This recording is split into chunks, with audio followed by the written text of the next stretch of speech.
Que Dieu vous bénisse. Je suis dans la joie de vous retrouver ce jour pour parler encore de Clinicos.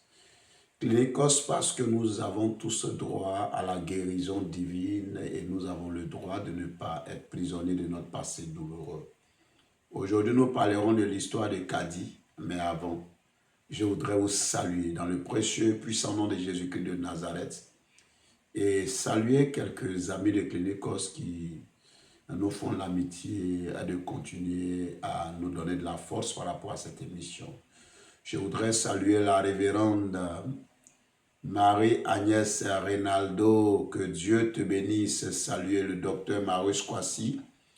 Saluer également Karine Leblé, que Dieu te bénisse. Saluer docteur Marius Kwasi. Saluer également Dr Alpha Omega, saluer Dr Labré Apollinaire, saluer le révérend Jean-Claude Bossagnon, saluer également la révérende Bobby Rosalie, saluer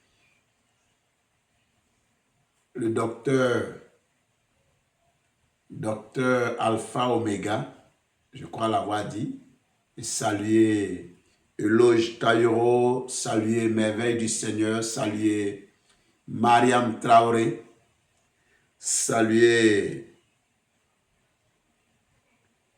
la servante de Dieu Christiane Belli, saluer Ange Kofi Jaguar, saluer également Saturnin, ministre du Christ, et je n'oublie pas le pasteur Oscar Kazamadou, l'évangéliste Andrien Koho, l'évangéliste Étienne Saï, et Georgette Gras, sans oublier Innocente Gladys Blé.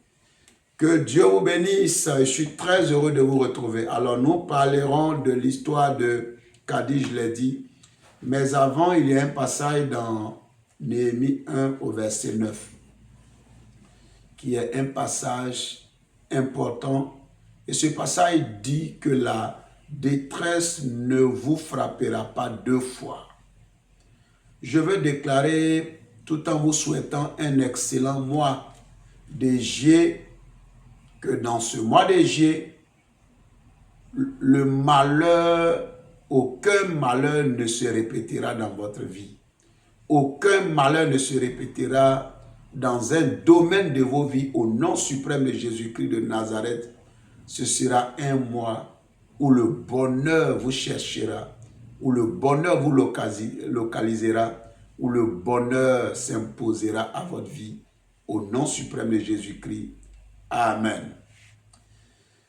Cady dit qu'elle était amoureuse d'un monsieur du nom d'Élie. Et les deux étaient très amoureux au point que Élie décide de l'épouser. Et pour les formalités, Élie va se rendre chez le père de Cady. Mais contre toute attente, le père de Cady va lui opposer une fin de non-recevoir, va lui signifier son refus. Et il va lui dire exactement que Cady n'était pas prête à vivre dans un foyer. Cady dit qu'elle en a été choquée, mais elle s'est aussi dit qu'avec le temps, son père allait finir par céder.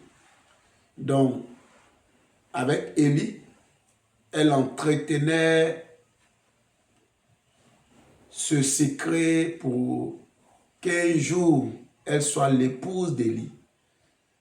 Malheureusement, Élie va refuser d'attendre encore et il va épouser quelqu'un d'autre avec qui il va quitter le pays.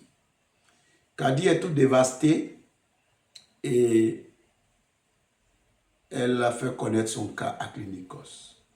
Alors, Cady, je voudrais saluer ton courage parce qu'un mariage avorté, c'est beaucoup de détresse. Quand on parle de mariage, on parle d'une question sentimentale.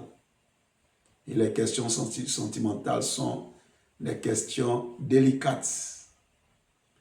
Mais comme tu permet qu'à Clinicos, nous traitions ce cas, je vais m'autoriser à te donner un aperçu de ce que j'ai comme analyse déjà par rapport à la réaction de ton père et aussi celle d'Élie, ton ancien amoureux. La première chose que je voudrais dire concerne ton père. Et la réaction de ton père, c'est vrai qu'elle t'a choqué, c'est vrai qu'elle t'a étonné parce qu'en général, les parents, lorsque les démarches sont faites en bonne et due forme, encouragent leurs enfants, quand ils n'y trouvent aucun inconvénient, ils encouragent leurs enfants à se marier, à vivre leur amour et à s'épanouir. Donc, si un père dit que sa fille n'est pas prête pour le mariage, il y a deux aspects qu'il faut voir. Le premier aspect, c'est que ce père-là te connaît, Kadi. Et j'encourage les uns et les autres à par moment écouter leurs parents. C'est vrai que au nombre des parents, il y en a de difficiles, il y en a qui peuvent être difficiles pour rien aussi, mais très souvent, l'avis des parents est à prendre en compte, même quand on est majeur, juste pour une orientation, pour que nous puissions prendre une bonne décision. Donc, ton père, dans ton cas, a pris une décision difficile à supporter. Alors, ce que je voudrais dire, c'est que lorsqu'il y a mariage, pour ceux qui sont déjà mariés, je le suis, depuis plus de 20 ans, par la grâce de Dieu, lorsque l'on se marie, nous voyons que c'est le père qui accompagne à l'autel sa fille. Et lorsqu'il accompagne à l'autel sa fille, le prétendant marié du jour vient et il lui cède sa fille d'une certaine façon. Donc, il y a un transfert de responsabilité, transfert également de prise en charge. Donc, quand un père refuse de transférer sa responsabilité, il y a déjà le fait qu'il faut considérer que ce père n'est pas prêt. Il n'est pas prêt à laisser quelqu'un d'autre s'occuper de son enfant. Parce que quand un père, à l'autel,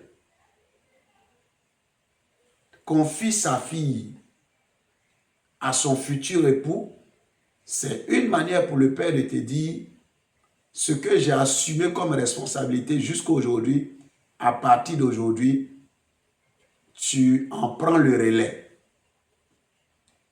Les caprices de mon enfant, je me suis occupé de sa nourriture, je me suis occupé de son bien-être. À partir d'aujourd'hui, je te transfère toute cette responsabilité pour que tu en prennes le relais. Mais lorsque le père refuse, en réalité, il a décidé de poursuivre ce qu'il a commencé depuis l'enfance de son enfant. Donc, tu as un père qui n'a pas encore décidé de renoncer à ses responsabilités. Premier élément. Le second élément, ton père te connaît. Son attitude est une attitude qui peut être discutée. Et je suis d'accord avec toi que tu en sois très déçu, que tu en aies été très affecté. Mais comme il te connaît, peut-être que son attitude vise à te préserver parce que certainement, tout père veut le meilleur pour son enfant. Donc, si le père l'a fait, certainement te connaissant, il sait que peut-être si tu entres dans les liens du mariage maintenant, tu ne seras pas à la hauteur. Parce que ce ne sont pas les enfants qui se marient. Il faut être mature pour se marier. La majorité seule ne suffit pas. Quelqu'un peut être majeur et ne pas être mature. Donc, je ne suis pas en train de me faire l'avocat de ton père, mais je suis en train d'analyser pour voir les raisons pour lesquelles un père pourrait refuser à sa fille d'entrer dans les liens du mariage. À un certain moment, bien sûr, parce que cela ne peut pas être permanent. Donc, ton père juge que tu n'as pas encore la maturité, que tu n'as pas encore les épaules pour supporter la pression et la vie, les contraintes de la vie du foyer. Peut-être pour lui, puisque lorsque la femme va dans un foyer, elle va pour aider un époux, elle vient être une aide. Ton père trouve certainement que tu n'as pas suffisamment le coffre pour être une aide.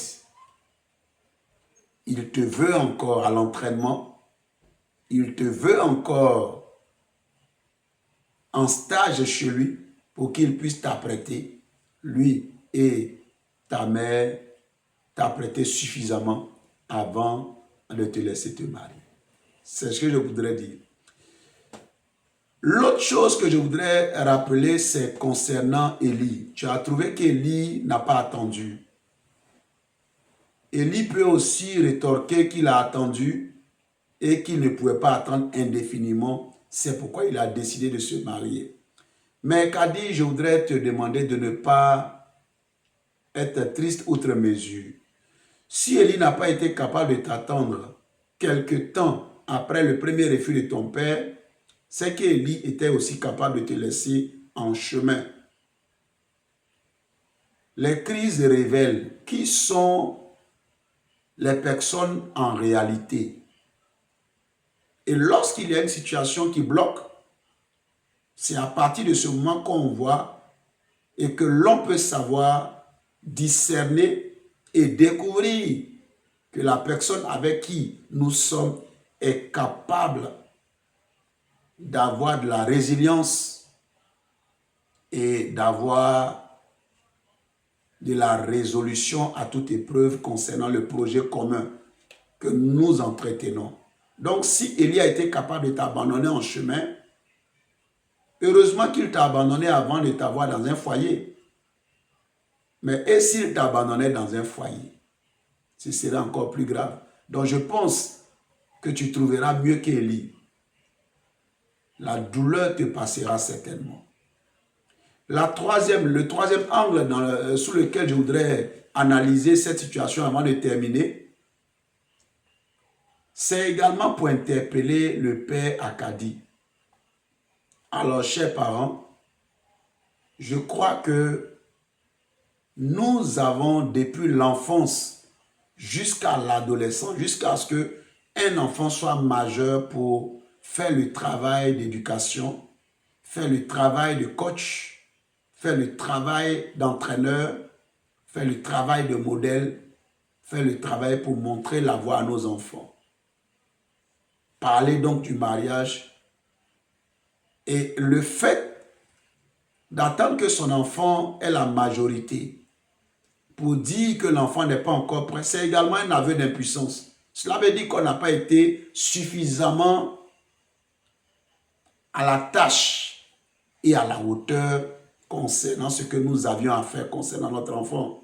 Mais parce que depuis tout ce temps, on a pu lui dire ce à quoi elle devait s'attendre si elle grandissait. Et à la majorité, certainement, elle allait vivre d'autres réalités et au nom de ces réalités-là viendrait le mariage.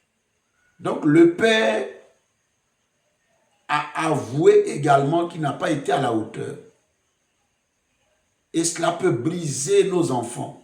Et c'est pourquoi il nous faut parler avec nos enfants. Ne pas avoir de sujet tabou. Lorsqu'un enfant te dit que je commence à avoir des menstrues, parle-lui franchement de ce qu'on appelle avoir des menstrues. Lorsqu'un enfant commence à vivre la puberté, il est bon de parler franchement avec l'enfant pour ne pas que l'enfant vive ce genre de situation. Alors, Akadi, je voudrais te demander d'être consolé. Pardonne à Élie. Il n'a pas pu attendre. Tu auras quelqu'un qui t'attendra, qui t'aimera.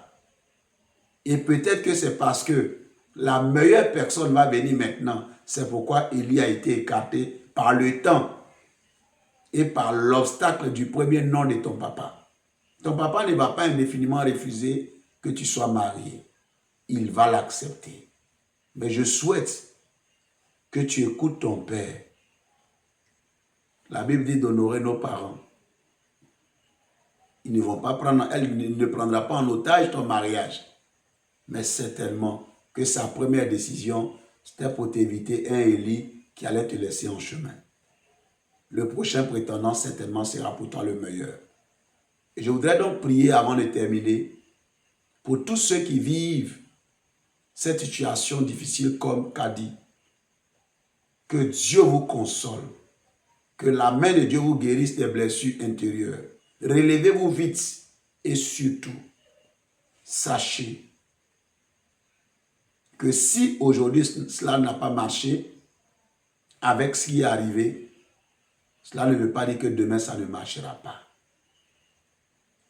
Que Dieu vous bénisse et à très bientôt pour un autre numéro de l'émission Clinicos.